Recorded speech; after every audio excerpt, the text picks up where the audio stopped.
ठीक है, स्क्रीन आपको विजिबल हो रही है? ओके। Yes ma'am.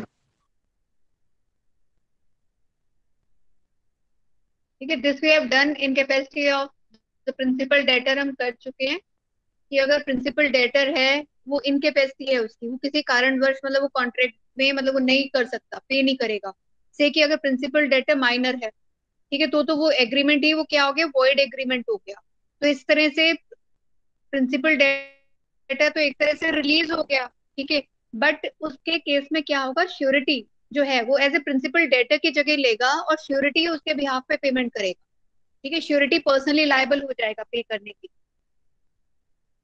और अब हम कर रहे हैं डिफरेंसेस। ठीक है, डिस्टिंग्विश करेंगे कॉन्ट्रैक्ट ऑफ गारंटी और कॉन्ट्रैक्ट ऑफ इंडेमनिटी को। ठीक है, इसको अगर हम देखें ऑन द बिहाफ ऑफ की कितनी पार्टीज रहती हैं किसी कॉन्ट्रैक्ट में। ठीक है, कॉन्ट्रैक्ट ऑफ इंडेमनिटी में हम डिस्कस कर चुके हैं कितनी पार्टीज हैं, देर आर टू पार्टीज। ठीक है, टू पार्टीज हैं, इंडेमनीफायर एंड इंडेमनीफाइड। ठीक है, इंडेमनीफायर जो लॉस की भरपाई करेगा, और इंडेमनीफाइड या इंडेमनिटी होल्डर वो पर्सन है जिसकी लॉस की भरपाई की जाएगी, जिसको नुकसान हुआ है उसको जो कॉम्पनसेशन दिया जाएगा। ठीक है, इसको हम प्रोमिसर और प्रोमिसी भी कह सकते हैं। इंडेमनीफायर को प्रोमिसर कह सकते हैं और इंडेमनीफाइड को प्रोमिसी बोल सकते हैं। और कॉन्ट्रैक्ट ऑफ गारंटी के केस में हमने देखा था कि तीन पार्टीज हैं, थ्री पार्टीज हैं। कौन सी हैं, principal debtor, creditor and surety. ठीक है, प्रिंसिपल डेटर जिसने उधार लिया है, क्रेडिटर जिसने उधार दिया है, श्योरिटी जिसने गारंटी दी है डेटर के बिहाफ। ओके, अब है कि सेकंड पॉइंट ऑफ डिफरेंस है कि ऑब्जेक्ट मतलब on the basis of object की पर्पस क्या है कॉन्ट्रैक्ट ऑफ इंडेमनिटी का। कॉन्ट्रैक्ट ऑफ इंडेमनिटी हम कर चुके हैं। ठीक है, रिपीटेडली इसमें हमने डिस्कस किया है कि मेन पर्पस है to make good the loss और to compensate the party that has suffered some loss. ठीक है, कि जो भी लॉस हुआ है, ठीक है, या मतलब कि उसकी लॉस की भरपाई करना। ठीक है, जिस पार्टी को लॉस हुआ है, और इसकी भरपाई जो पर्सन करेगा उसे क्या बोलेंगे हम, इंडेमनीफायर या प्रोमिसर। ठीक है, इंश्योरेंस के कॉन्ट्रैक्ट में जैसा हमने देखा कि इंश्योरेंस के कॉन्ट्रैक्ट में जो पर्सन है प्रीमियम पे कर रहा है, अगर उसको कोई लॉस हो जाता है तो उसमें कौन उसे इंडेमनीफाई करेगा, भरपाई कौन करेगा उसकी, इंश्योरेंस कंपनी। तो इंश्योरेंस कंपनी इंडेमनीफायर हो जाएगी। और कॉन्ट्रैक्ट ऑफ गारंटी का मेन पर्पस क्या है, कॉन्ट्रैक्ट ऑफ गारंटी का मेन पर्पस है to enable a person to obtain a loan, कि पर्सन की लोन ले सके, गुड्स को उधार पे ले सके, सामान को मतलब कहो कि बाजार से उधार पे खरीद सके, क्रेडिट पे खरीद सके, या एम्प्लॉयमेंट सिक्योर कर सके। ठीक है, मतलब this could be the purposes of contract of guarantee. कि अगर एक पर्सन ने से कार खरीद रहा है और वो उधार पे खरीद रहा है तो वो गुड्स ऑन क्रेडिट हो गया। आपने कहीं से लोन लेना है बैंक से या किसी से, ठीक है, उस केस में आप कुछ सामान रख के ले रहे हो, जैसे भी कर रहे हो, तो वो हो गया लोन लेना। और एम्प्लॉयमेंट के लिए भी, अगर आप मतलब किसी पर्सन को कहीं पे जॉब पे लगवा रहे हो, ठीक है, तो उस केस में आप उसकी गारंटी ले रहे हो कि अगर इसने कोई नुकसान किया या कुछ भी मतलब ये जो होगा कि उसके या उस पर्सन की परफॉर्मेंस की गारंटी आप लेते हो। ठीक है, तो कॉन्ट्रैक्ट ऑफ गारंटी के ये वाले पर्पसेस हैं। लेकिन इंडेमनिटी का पर्पस है कि लॉस की भरपाई करना। ठीक है, अब third point nature of contract के बेसिस पे देखेंगे। कॉन्ट्रैक्ट ऑफ इंडेमनिटी क्या है, री इम्बर्समेंट ऑफ द लॉस, कि जो लॉस है उसको री इम्बर्स करना। The indemnifier promises to save the indemnity holder from a contingent risk. ठीक है, जो इंडेमनीफायर है वो प्रॉमिस करता है, प्रोमिसर प्रॉमिस करता है इंडेमनिटी होल्डर को कि जो कंटिजेंट रिस्क है उससे वो अगर उसे कोई नुकसान होता है तो वो उसकी भरपाई करेगा। जैसे इंश्योरेंस के केस में अगर हाउस का इंश्योरेंस लिया हुआ है फायर के लिए आपने, ठीक है, तो अगर कोई फायर इंसिडेंट होता है वो कंटिजेंट रिस्क, अगर फायर इंसिडेंट हुआ तो वो कंटिजेंट रिस्क हो गया। तो उस रिस्क के केस में क्या होगा, कंपनी जो है वो रीइंबर्स करेगी। ठीक है, और कॉन्ट्रैक्ट ऑफ गारंटी में क्या है, nature of contract, it is for the security of the creditor. वो क्रेडिटर अपनी जो भी डेट दे रहा है, गुड्स क्रेडिट पे दे रहा है एक्सेट्रा, तो उसको सिक्योर कर रहा है। ठीक है, the surety undertakes to discharge the existing liability of the principal debtor which is not contingent but is subsisting. Subsisting का मतलब है कंटिन्यूइंग। कि इस केस में श्योरिटी क्या कर रहा है कि जो एग्जिस्टिंग लाइबिलिटी है प्रिंसिपल डेटर की, वो प्रॉमिस करता है कि वो डिस्चार्ज करेगा। ठीक है, और ये कंटिंजेंट नहीं है। कंटिंजेंट नहीं है का मतलब ये कि इसमें कोई वो ये नहीं है कि अगर ऐसा होगा तो लाइबिलिटी अराइज होगी, नहीं तो नहीं होगी। ये लाइबिलिटी तो श्योर है, कंटिन्यूइंग लाइबिलिटी है, क्योंकि डेटर ने क्रेडिटर से उधार लिया हुआ है या गुड्स उधार पे ली हुई है, तो ये लाइबिलिटी एग्जिस्टिंग लाइबिलिटी है जिसके अगेंस्ट वो श्योरिटी गारंटी दे रहा है। Okay, next slide. Next point of difference है nature of liability. Contract of indemnity के केस में इंडेमनीफायर और इंडेमनिटी होल्डर, उस केस में इंडेमनीफायर की जो लाइबिलिटी है बेसिकली वो इंडिपेंडेंट लाइबिलिटी है। ठीक है, इंडेमनीफायर को ही वो कॉम्पनसेट करनी है और कोई नहीं करेगा, तो इंडेमनीफायर की लाइबिलिटी इंडिपेंडेंट लाइबिलिटी हम कंसिडर करेंगे। लेकिन श्योरिटी की लाइबिलिटी क्या होगी, वो हो जाएगी कोलेटरल। इसको हम देखते हैं। The surety undertakes to be liable when the principal debtor fails to pay. Surety की लाइबिलिटी कब अराइज होगी, जब प्रिंसिपल डेटर कोई डिफॉल्ट करेगा, ठीक है, वो पे नहीं करेगा, तब श्योरिटी को पे करना है। तो इस केस में जो लाइबिलिटी है वो श्योरिटी की कोलेटरल है, क्योंकि मेन लाइबिलिटी किसकी है, प्रिंसिपल डेटर की। अगर मेन लाइबिलिटी के केस में प्रिंसिपल डेटर ने कोई डिफॉल्ट किया तो फिर श्योरिटी को पे करना पड़ेगा। Then fifth point of difference, independence of the promisor. ठीक है, इंडेमनीफायर जो है इंडिपेंडेंट लाइबिलिटी है और इंडिपेंडेंटली ही एक्ट करता है। लेकिन कॉन्ट्रैक्ट ऑफ गारंटी में क्या है, the surety gives guarantee only at the request of the principal debtor. ठीक है, श्योरिटी गारंटी क्यों दे रहा है, क्योंकि प्रिंसिपल डेटर ने उससे रिक्वेस्ट की है। क्योंकि इसमें हमने कंसिडरेशन भी देखा था कि कंसिडरेशन चाहिए होती है कॉन्ट्रैक्ट के लिए, और कॉन्ट्रैक्ट ऑफ गारंटी में हमने कंसिडरेशन जब हम कंसिडर कर रहे थे तो देख रहे थे कि उसमें जो कंसिडरेशन है वो इनडायरेक्ट है श्योरिटी के लिए, उसे डायरेक्टली तो कुछ भी नहीं मिल रहा। श्योरिटी के लिए क्या कंसिडरेशन है, बेसिकली कि डेटर का काम हो रहा है। ठीक है, डेटर को लोन चाहिए था, उसको लोन मिल गया। डेटर ने गुड्स उधार पे चाहिए थी, गुड्स उधार पे मिल गई। एम्प्लॉयमेंट उसको दिला दी। तो बेसिकली श्योरिटी के लिए कंसिडरेशन ये है बेसिकली कि प्रिंसिपल डेटर का जो काम है वो रुक नहीं रहा, वो काम हो रहा है। ठीक है, तो श्योरिटी जो है वो गारंटी देता है किसकी रिक्वेस्ट के ऊपर, डेटर की रिक्वेस्ट के ऊपर। और सिक्स पॉइंट ऑफ डिफरेंस क्या है, right to sue third parties की। थर्ड पार्टीज के ऊपर कौन किसके पास राइट है केस करने का, किसके पास नहीं है।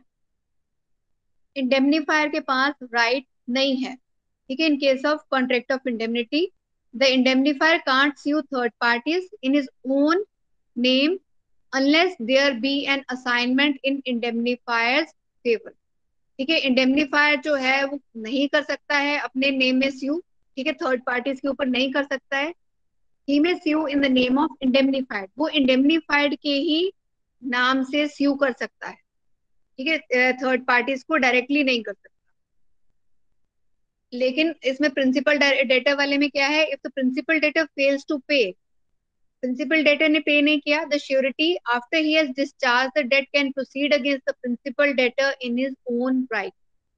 ठीक है, अब इस केस में क्या है कि प्रिंसिपल डेटर ने अगर डिफॉल्ट किया तो श्योरिटी पे करेगा, और श्योरिटी अगर पे करेगा तो उसके पास राइट है कि वो प्रिंसिपल डेटर के अगेंस्ट केस दर्ज करना चाहे तो कर सकता है।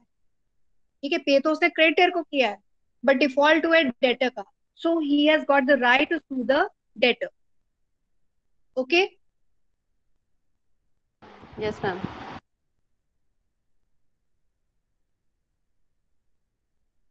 ओके, ठीक है। इसके बाद नेक्स्ट हम पढ़ेंगे कि श्योरिटी की लायबिलिटी क्या होती है, what is the extent of sureties liability, कि श्योरिटी की लायबिलिटी का एक्सटेंट क्या होगा। अब जितना प्रिंसिपल डेटर ने पे करना है उससे ज्यादा तो नहीं हो सकती। ठीक है, डेटर की लायबिलिटी, ये श्योरिटी की लायबिलिटी जितना अमाउंट प्रिंसिपल डेटर ने क्रेडिटर को पे करना है उससे ज्यादा तो ऑटोमेटिकली हम सोचे, मतलब it can't be more than that. तो बेसिकली जो श्योरिटी की लायबिलिटी है it will be coextensive with that of the principal debtor. वो प्रिंसिपल डेटर की लायबिलिटी से कम तो हो सकती है पर उससे ज्यादा नहीं हो सकती। ठीक है, या उसके बराबर हो सकती है। Clear about this point? Yes yes ma'am. Ma'am. Okay, अब अगर एक पर्सन ने उधार लिए हैं 10,000 रुपए, ठीक है, और जिसने उधार दिए हैं 10,000 रुपीज, तो इस केस में जो श्योरिटी है वो कितने के लिए लायबल होगा? टिल 10,000। अब उससे 15,000 की लाइबिलिटी नहीं बना सकते, 10,000 के लिए लायबल होगा। अगर उसके ऊपर कोई इंटरेस्ट लगा है तो वो इंटरेस्ट अमाउंट के लिए भी लायबल होगा।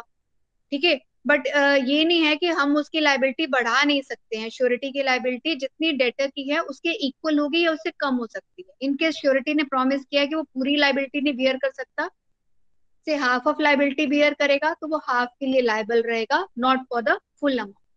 ठीक है, तो श्योरिटी की लाइबिलिटी कभी भी प्रिंसिपल डेटर की लाइबिलिटी से ज्यादा नहीं होगी, but it will be coextensive with that of principal debtor's liability. Will see this here.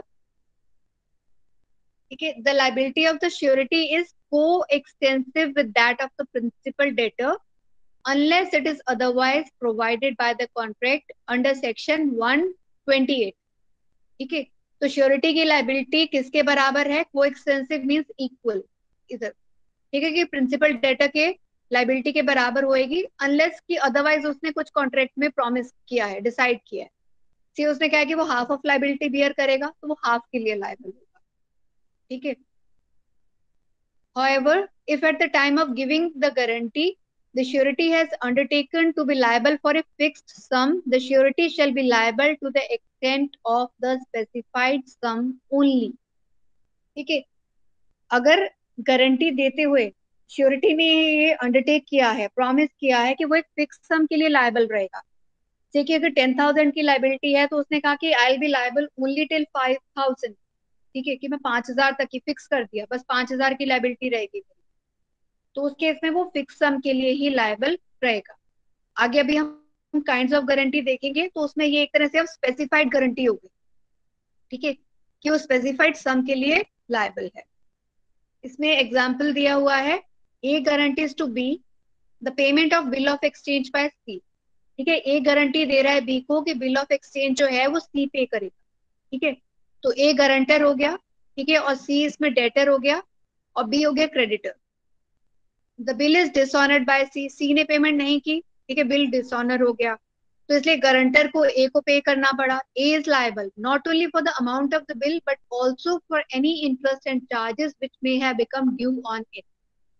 ठीक है, तो गारंटर को कितना पे करना है? जितना सी को पे करना था। ठीक है, सी को अगर उसे कहोगे बिल का अमाउंट पे करना था, उसके ऊपर इंटरेस्ट चार्जेस या कोई ड्यूज हो गए थे, तो वो सारे के सारे ए को पे करने पड़ेंगे। Clear about this? Yes ma'am. Okay, अब इसी में आगे है कि a surety is not discharged from liability by the mere fact that the contract between the principal debtor and creditor was voidable at the option of the former। former कौन हो गया? debtor, and was avoided by the former।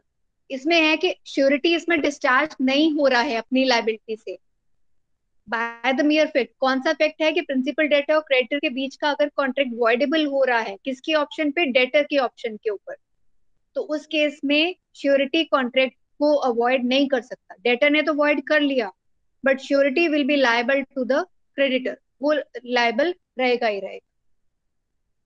This is so because the contract between the surety and the creditor is an independent contract and not a collateral one.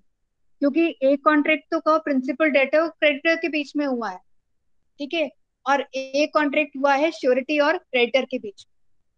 तो इस case में अगर contract voidable हो जाता है, जैसे हमने वो देखा था कि अगर माइनर के साथ हमने देखा कि माइनर के केस में क्या हो रहा था कि माइनर के साथ अगर वो किया हुआ है contract, minor is a principal debtor, अब माइनर तो पे करेगा नहीं, तो उस केस में श्योरिटी को ही पे करना पड़ेगा उसकी जगह।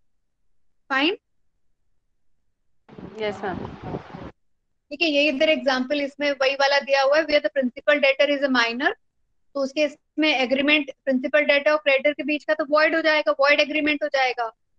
हाँ, पर इस वजह से श्योरिटी डिस्चार्ज नहीं होगा, श्योरिटी उल्टा पर्सनली लायबल हो जाएगा पे करने के लिए। ठीक है, इसी में आगे एक हम कंटिन्यूइंग गारंटी का कंसेप्ट देख रहे हैं। ठीक है, कंटिन्यूइंग गारंटी में स्पेसिफाइड गारंटी में क्या होगा? आपने एक पर्टिकुलर स्पेसिफिक सम के लिए गारंटी दी हुई है कि आप 5,000 के लिए लायबल रहोगे, एक्सेट्रा एक्सेट्रा। ठीक है, पर कंटिन्यूइंग गारंटी के केस में क्या होगा कि इस केस में गारंटी कंटिन्यू करेगी। हमने कहा कि आपकी जो फर्स्ट 5 ट्रांजेक्शन हुएगी, उसके लिए हम लायबल रहेंगे। तो फर्स्ट 5 ट्रांजेक्शन के लिए श्योरिटी ने गारंटी दी है, 6 ट्रांजेक्शन के लिए उसकी गारंटी नहीं है। ठीक है। और कंटिन्यूइंग गारंटी जो है वो it will spread over a number of transactions और over a particular period of time. ठीक है, या वो नंबर ऑफ ट्रांजेक्शन्स के लिए हो सकती है, या हम कह सकते हैं कि सिर्फ 2 महीने में जो आपने ट्रांजेक्शन किया हम उसके लिए लायबल है, श्योरिटी देते हैं, उसके बाद के लिए नहीं। ठीक है, just have a look at this picture. Continuing guarantee is intended to cover a number of transactions over a period of time, कि नंबर ऑफ ट्रांजेक्शंस जो over a period of time हो रही है उसको कवर करेगी। But a guarantee for one specific transaction comes to an end as soon as the liability under that transaction ends। पर अगर guarantee हम दे रहे हैं स्पेसिफिक ट्रांजेक्शन के लिए, यानी स्पेसिफिक गारंटी है, तो वो स्पेसिफिक गारंटी कब खत्म हो जाएगी? जब वो लाइबिलिटी उसके अंडर जो है ट्रांजेक्शन के अंडर वो खत्म हो रही है। ठीक है, 5,000 रुपए प्रिंसिपल डेटर ने क्रेडिटर को पे करने थे, उसने कर दिए, 5,000 की गारंटी दी थी, तो ये स्पेसिफिक गारंटी हो गई। तो उस केस में 5,000 once it is paid, the guarantee is over, the contract is over. ठीक है, अब इसमें एग्जांपल देखें कंटिन्यूइंग गारंटी का। इस केस में ए पर्सन जो है वो क्या गारंटी दे रहा है? I guarantee for the payment of the amount of 5 sacks of flour to be delivered to be payable in 1 month। वो कहता है कि 1 महीने में आप जो 5 बोरियां आटे की डिलीवर करोगे, मैं उसकी गारंटी पेमेंट की करता हूँ। ठीक है, ए ने कहा। तो ए किसके बिहाफ पे गारंटी दे रहा है? बी के बिहाफ पे। किसको दे रहा है? सी को दे रहा है। ठीक है, 5 बोरियां डिलीवर की, उसके बाद क्या हुआ, उन्होंने मतलब कहा कि 3 बोरियां और डिलीवर कर दी। तो उससे जब ए की पेमेंट मांगी गई तो ए ने मना कर दिया, क्योंकि ए ने कितने की गारंटी दी है? टिल 5। उसने टिल 5 दी है, तो इसलिए वो टिल 5 सैक्स ऑफ फ्लोर के लिए लायबल है, उसके बाद के लिए वो लायबल नहीं है। Okay, this is about continuing guarantee. Is it okay? Have you understood? Yes ma'am. ठीक है, यही वाला हम काइंड्स ऑफ गारंटी, वैसे और भी मतलब आपको बुक में और भी तरह की मिलेगी, रेट्रोस्पेक्टिव गारंटी, हाँ, prospective guarantee etcetera. But main जो गारंटीज हम डिस्कस करेंगे वो 2 तरह की है, स्पेसिफिक एंड कंटिन्यूइंग गारंटी। ठीक है, स्पेसिफिक गारंटी के केस में क्या है, हम स्पेसिफिक ट्रांजेक्शन के लिए क्या कर रहे हैं? गारंटी दे रहे हैं फॉर स्पेसिफाइड अमाउंट। ठीक है, कि 5,000 रुपीज एक ट्रांजेक्शन के लिए हमने गारंटी दी, हो गया। बट कंटिन्यूइंग गारंटी क्या है? वो नंबर ऑफ ट्रांजेक्शन्स के ऊपर स्प्रेड ओवर हो सकती है। अगर से किसी ने कोई मतलब आपने एक पर्सन हायर किया हुआ है रेंट कलेक्ट करने के लिए, ठीक है, तो दूसरा पर्सन उसकी गारंटी दे रहा है कि ये 10,000 तक का जो रेंट कलेक्ट करेगा उसके लिए मैं जिम्मेदार हूँ। ठीक है, तो 10,000 के लिए वो पर्सन की कंटिन्यूइंग गारंटी है, उसके बाद की उसकी गारंटी नहीं है। ओके,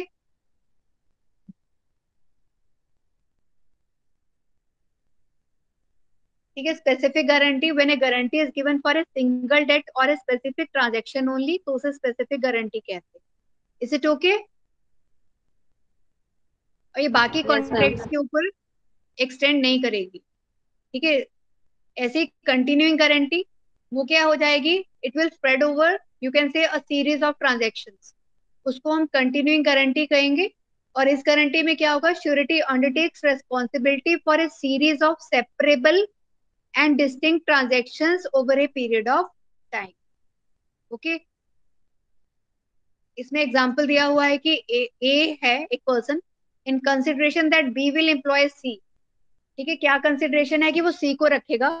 ठीक है, और सी क्या करेगा? कलेक्ट करेगा रेंट जिम्मेदारी के। ठीक है, बी के रेंट कलेक्ट करेगा। ए गारंटी दे रहा है सी के लिए कि सी को काम पे रख लो, ये जिम्मेदारी में रेंट कलेक्ट आपके करके देगा, बी को कह रहा है। ठीक है, और वो ए कितने के लिए रेस्पॉन्सिबल होगा? Responsible to the amount of 5,000, कि 5,000 तक का जो वो रेंट कलेक्ट करेगा जितने भी, हाँ, उसके लिए वो रिस्पॉन्सिबल होगा for the due collection and payment by C of these rents, और वो सी उसकी पेमेंट कलेक्ट करके बी को करेगा। तो ये कंटिन्यूइंग गारंटी का एग्जाम्पल हो गया। ठीक है, अब नेक्स्ट इसमें आता है रेवोकेशन ऑफ कंटिन्यूइंग गारंटी। कि जो कंटिन्यूइंग गारंटी है, एक बार श्योरिटी ने दे दी, बट अगर वो चाहता है इस गारंटी को वापस लेना, क्योंकि वो नंबर ऑफ ट्रांजेक्शन्स के लिए है, इन केस उसको लग रहा है कि रिस्क ज्यादा है या उसकी कैपेसिटी नहीं है रिस्क बियर करने की, तो वो क्या कर सकता है, वो अपनी गारंटी को रिवोक कर सकता है। रिवोक करना यानी कि विड्रॉ करना, कैंसिल करना। अब उसके लिए क्या तरीके हैं? नंबर वन है by notice of revocation under section 130। ठीक है, सेक्शन 130 के अंडर वो क्या कर सकता है, श्योरिटी क्या करेगा, नोटिस देगा वो क्रेडिटर और डेटर को कि भाई, क्रेडिटर को कि भाई मैं अपनी गारंटी जो है रिवोक कर रहा हूँ, वापस ले रहा हूँ।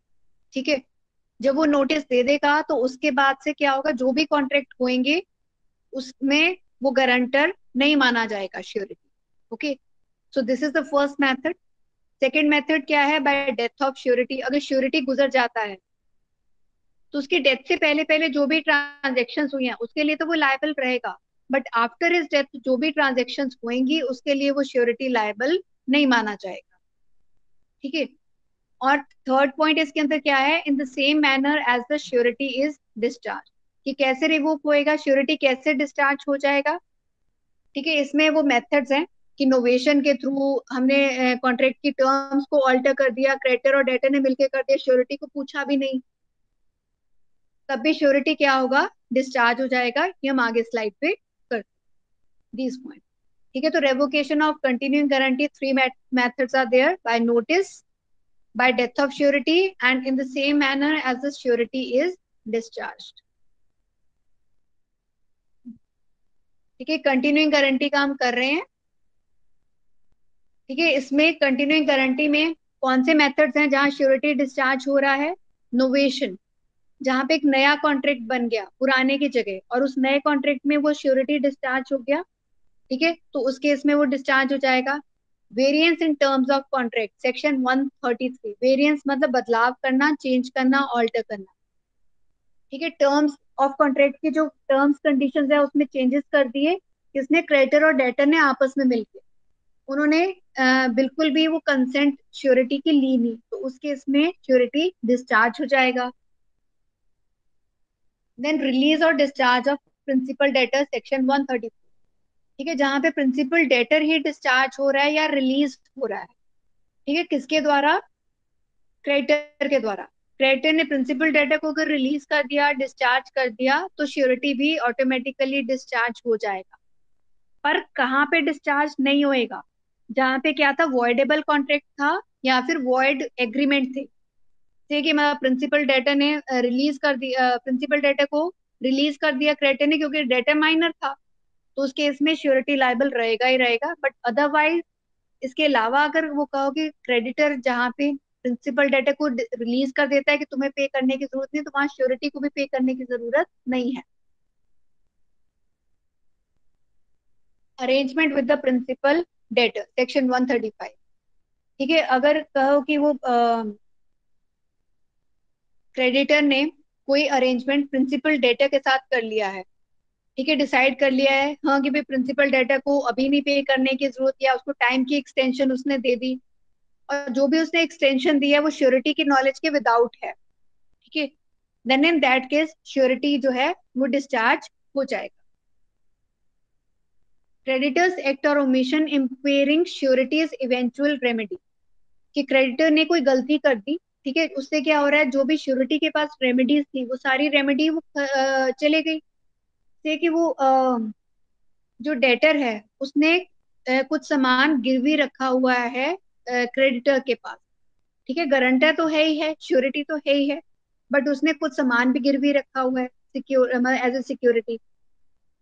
तो उस केस में क्या होगा, अगर वो से कहो कि मतलब वो जो सामान है वो मतलब कि बिना श्योरिटी के नॉलेज के क्रेडिटर ने क्या किया, वो डेटा को वापस कर दिया, ठीक है, जो उसने गहने गिरवी रखे थे वो उसने वापस कर दिए, तो उस केस में श्योरिटी भी जो है रिलीज हो जाएगा बिकॉज ऑफ क्रेडिटर्स एक्ट। ऐसे ही वो मतलब इससे मतलब मिलता जुलता पॉइंट है लॉस ऑफ सिक्योरिटी, कि अगर क्रेडिटर से, अगर क्रेडिटर अगर सिक्योरिटी को लूज कर देता है, ठीक है, जो उसके पास पड़ा हुआ है सामान गिरवी या सिक्योरिटी को लूज कर देता है, then also the surety is discharge, तब भी वो श्योरिटी जो है वो डिस्चार्ज हो जाए। Is it okay? Yes, ma'am.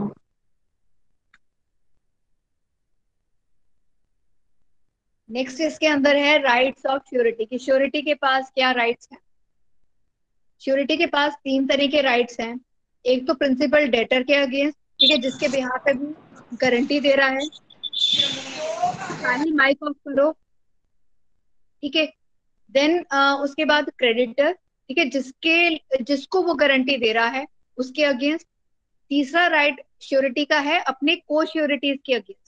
ठीक है, कई बार होगा कि एक गारंटर नहीं होगा, सिर्फ दो गारंटर है या तीन गारंटर है, तीन श्योरिटीज हैं, श्योरिटीज से मिलके गारंटी दी है।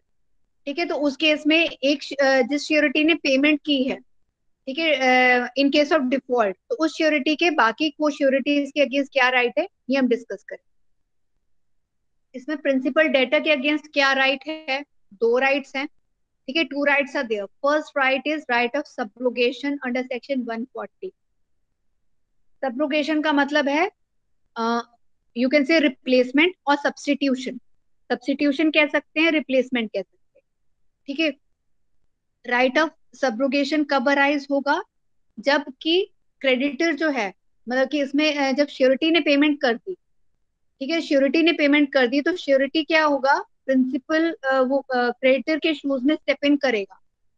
ठीक है, और क्रेडिटर के पास जो राइट प्रिंसिपल डेटा के अगेंस्ट है वो वाले सारे राइट को यूज करेगा। ठीक है, अब इन केस कोई एक ट्रांजेक्शन है उसमें डिफॉल्ट हुआ, तो डेटर ने पेमेंट नहीं की, डिफॉल्ट हुए का यही मतलब है, तो श्योरिटी ने पेमेंट कर दी। पर क्रेडिटर के पास क्या था कि क्रेडिटर के पास डेटर ने एक सिक्योरिटी रखी हुई थी। ठीक है, जो सिक्योरिटी रखी हुई थी, तो वो सिक्योरिटी अब किसके पास पहुंच जाएगी, वो सिक्योरिटी श्योरिटी के पास पहुंच जाएगी। यानी कि राइट ऑफ सब्रोगेशन में जो भी राइट्स क्रेडिटर के पास थे डेटर के अगेंस्ट लेने के लिए, वो सारे के सारे राइट्स ट्रांसफर हो जाएंगे श्योरिटी को। ठीक है, अब वो श्योरिटी, वो चाहे सिक्योरिटी जो उसके पास पड़ी हुई है उसको सेल करके अपना पैसा भुगतान करे या फिर डायरेक्टली मांगे। सेकेंड राइट श्योरिटी का है right of indemnity under section 145, कि अगर श्योरिटी ना भी मांगे, मैं वैसे तो मतलब ये कहूँ कि प्रिंसिपल डेटर और श्योरिटी के बीच में ये इम्प्लाइड अंडरस्टैंडिंग होती है कि जब भी कोई कॉन्ट्रैक्ट हो रहा है तो उसके कॉन्ट्रैक्ट के केस में क्या होगा कि प्रिंसिपल डेटर जो है, जब श्योरिटी ने उसके बिहाफ पे पेमेंट की है तो प्रिंसिपल डेटर श्योरिटी को पेमेंट वापस करेगा, उसको पे करेगा अमाउंट। बट इन केस वो नहीं कर रहा है तो राइट टू इंडेमनिटी स्टिल उसको एक्ट के अंडर भी दिया गया है under section 145, right to indemnity. यानी कि श्योरिटी के पास ये राइट है कि वो प्रिंसिपल डेटर से जो उसने भुगतान किया है, पेमेंट की है, उसकी भरपाई करवाए। ठीक है, देन सेकंड में right of surety against the creditor, creditor के अगेंस्ट उसके पास क्या राइट्स हैं। पहला राइट है राइट टू सिक्योरिटी, कि अगर कोई सिक्योरिटी क्रेडिटर के पास रखी हुई है प्रिंसिपल डेटर ने, तो वो सिक्योरिटी श्योरिटी ले सकता है as per section 141।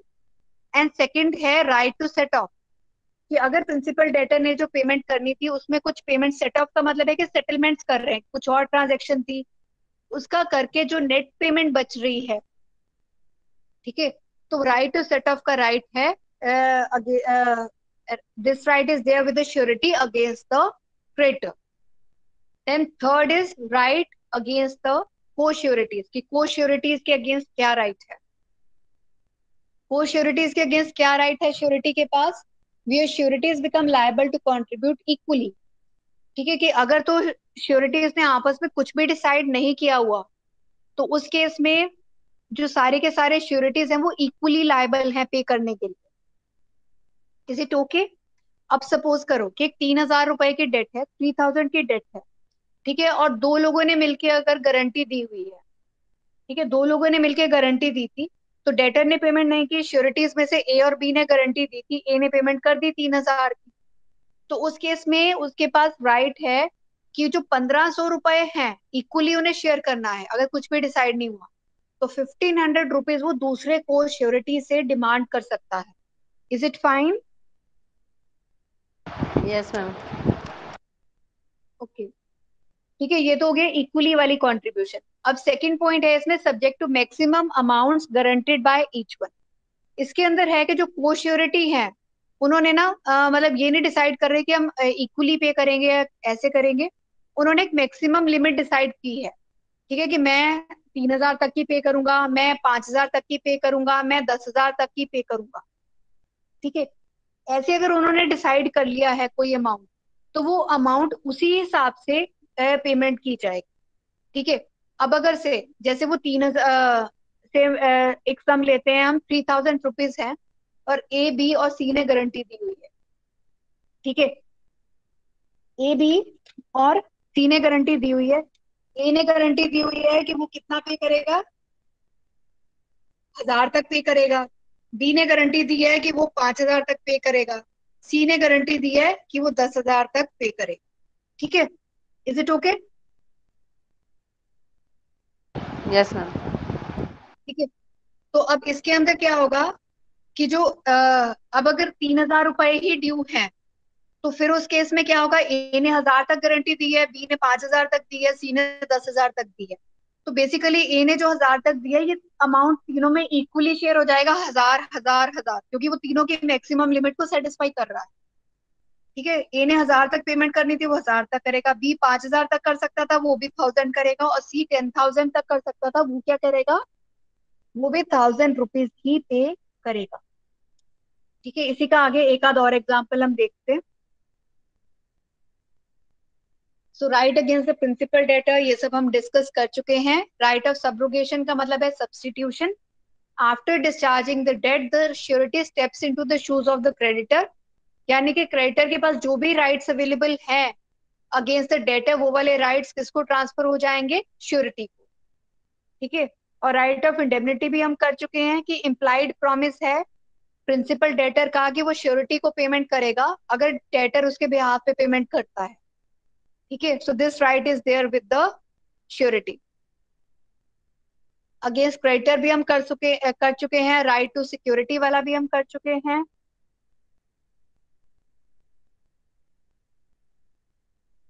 Right against the cosureties. ठीक है, right against the cosureties में पहला पॉइंट है where sureties become liable to contribute equally. Equally contribute करेंगे। जहां पे एब्सेंस ऑफ कॉन्ट्रैक्ट है, एबीसी तीनों ने डिसाइड नहीं किया कितना कितना पे करना है, तो वो इक्वली करेंगे। अगर उन्होंने मैक्सिमम लिमिट डिसाइड किया है, तो वो मैक्सिमम लिमिट तक पे करेंगे। ठीक है, maximum amount guaranteed by each one, तो वो मैक्सिमम तक पे करेंगे। ठीक है, इसी में हम एक एग्जांपल देखते हैं। ए बी एंड सी ये तीनों श्योरिटीज हैं, गारंटर हैं डी के लिए। डी के बिहाफ पे गारंटी दी है।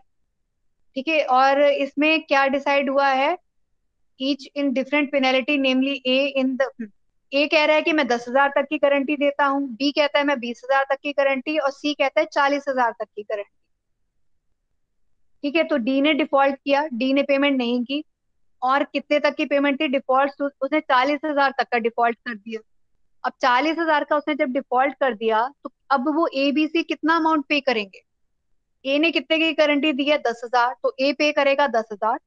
बाकी 30,000 जो बच गया, वो बी और सी पे करेंगे इक्वली। ठीक है, क्योंकि इसमें जो 15,000 आ रहा है वो 20,000 से कम है। 40,000 तक की इसने दी हुई है, तो ये भी 15,000 पे करेगा। इसे टोके?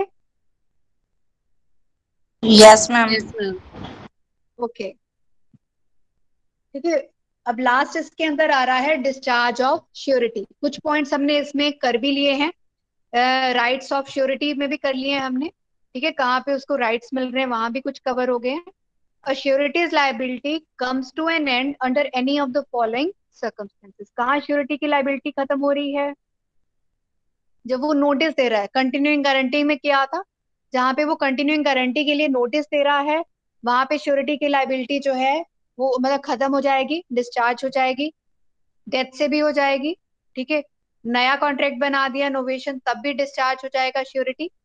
ठीक है, by variance in terms of contract, contract की टर्म्स कंडीशन में बदलाव कर लिया पर श्योरिटी की नॉलेज के बिना, तब भी श्योरिटी डिस्चार्ज हो जाएगा।